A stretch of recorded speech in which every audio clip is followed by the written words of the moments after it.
Hello? Yo, what's going on? Nothing much? Hold on one second. Here, John, turn up the volume.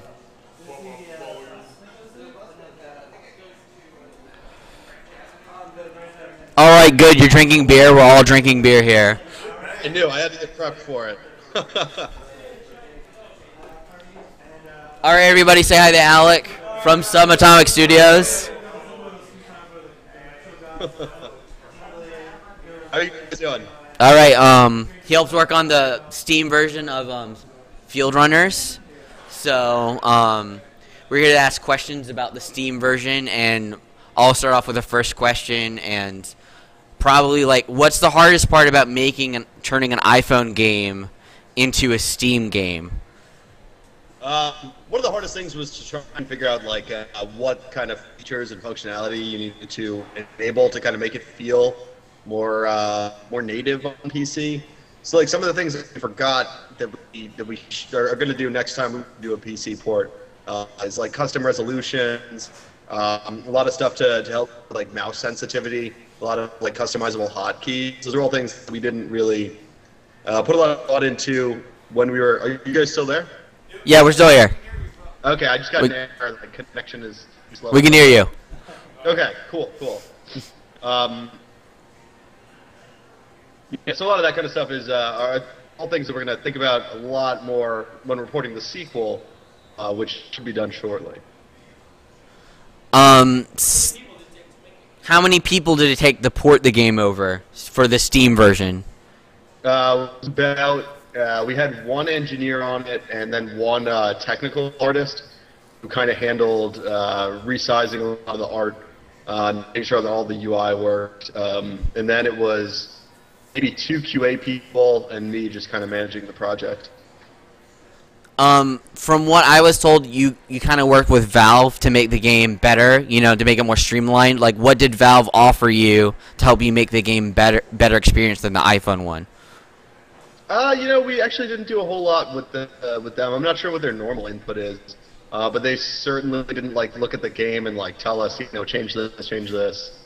So there was no kind of back and forth like that. Obviously, we planned like launch promotions and stuff like that with them, but that was kind of the extent of what they did. I know with the Steam version, there's a lot more offered in it compared to the iPhone version. Is that just because that the Steam people who play games on Steam just expect more out of the game compared to the iPhone audience, or? Well, so the Steam version is actually a port of the iPad version, and that had about 50% more maps in it, and we were already charging a higher price for it, and so we decided that would be just a better port in the iPhone version, especially because the graphics were already a better kind of size for when you're looking at it on a monitor versus a mobile device. So that's what we went with there. I mean, are there gonna be more maps that you want to add to the Steam one, or like, are you just gonna put them in the newer version of the game, like the newer version, like Fieldrunners 2, when you add it to Steam? The newer version at this point, because there's more to gain there. With the new engine, there's so much cool stuff that we can do that was just never really possible before. It seems counterintuitive to kind of like go back to our old engine and put them into that version. So when it comes to a lot of things that you've learned from developing, like what's the greatest thing that you can tell people about like making a game or like porting a game over to another platform?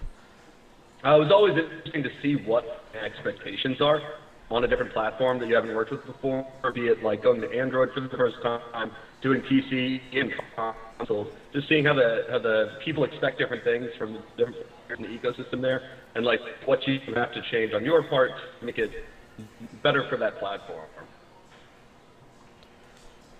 Do you personally like playing the game? Like, do you personally like playing the game on Steam, or do you like playing it on the go, like with your iPhone or iPad more? I mean, keyboard and mouse is so hard to argue with that. So I'm gonna say I liked it in window mode on my computer the most. What's the farthest you've gotten? Like hardest difficulty, like farthest map? What do you mean? Like what wave I've gotten? Well, I just meant like what's your proudest achievement in the game of playing it yourself? Oh Jesus. It was probably. Actually, so this wasn't super hard, but I was really proud of when I figured this out for the first time. Due to the level dry land, where there's like two vertical or horizontal paths underneath. It was really hard the first time I played it, and once you kind of nail the way to solve that puzzle, because each map kind of becomes a puzzle that you need to solve. It's not really much even strategy. Once you kind of figure out the right alignment of your pieces, it was just so rewarding for me, and that was kind of when I first really wrapped my head around the game. Yeah, I just played that one and did kind of an H with like, I know what you were talking about, that level. Yeah, exactly. The H is kind of key. Do you know the farthest that anybody has made it? Do you know what the record is so far with either like iPad or? I don't know what the record off the top of my head is because it's so easy for them to cheat. And so like so many, you look at the game center and you look at like team leaderboards and the highest ones are clearly cheaters. Besides that, it depends on how much memory the game is using because like that'll affect frame rate issues, which then can actually make the game easier or harder. So that's kind of fun. There's all these like weird anomalies. Overall, anyone with a score kind of approaching 10 million is probably not cheating, and they're probably masters of the game. Wow. So, do you think that it's better for people like? Have people like played the iPhone version of the game? Is like, well, I gotta go and play the Steam version of the game now because I can play it at home, and it's like, do people prefer like? Do most of your fans prefer playing it on iPhone or on Steam or? I think a lot of it depends on which platform their friends are playing it on, because like, one of the big things with our game is competing over your scores on the different levels with your friends. And so if you're playing on a platform that doesn't really have a lot of friends of yours on it, then you're not going to have as much replay value just because you're going to be constantly trying to one-up the people that you know. Would you ever want to bring the game to like Xbox or PSN or something like that, like for a home console experience, or is it just not enough people out there who would want to buy it for that platform? Or?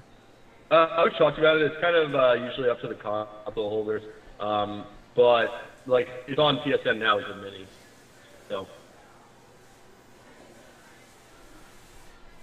Anyone have any other questions or?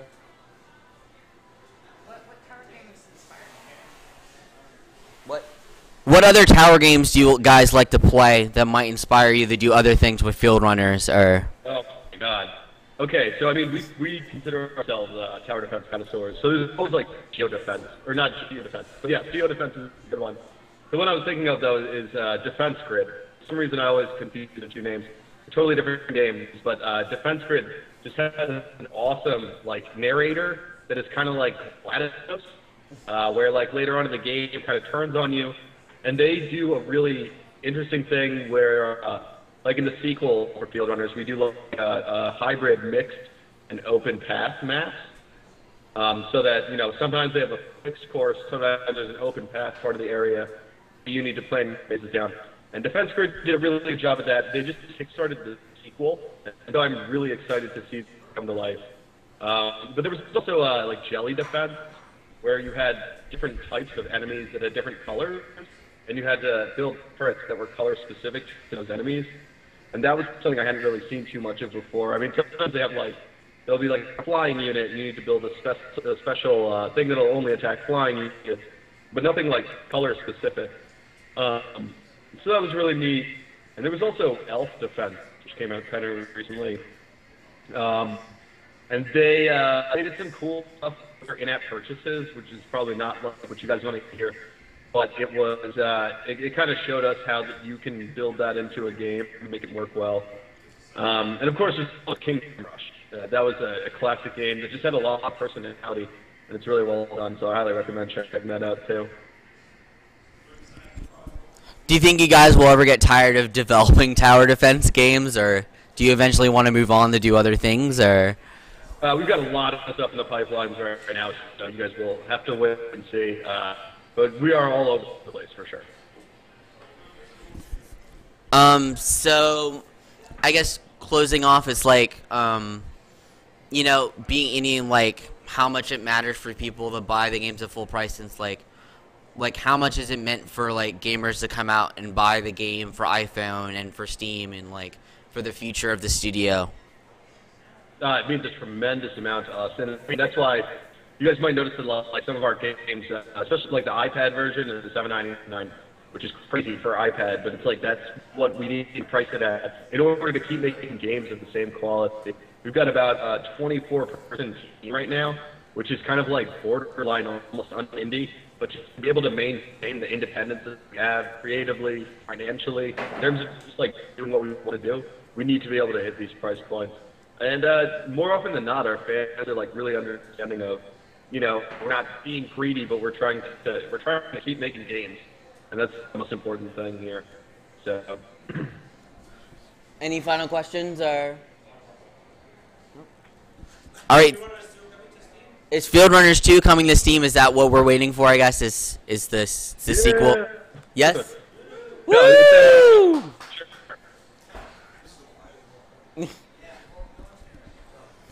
All right, thank you so much for coming on, and we hope to keep playing your game some more while we're drinking. So thanks for coming on for this Thanksgiving weekend. So we might drunk dial you a little later while we're playing the game. So yeah, please do. All right, thanks. Have a good one. All right. All right. Happy Saturday. Take care.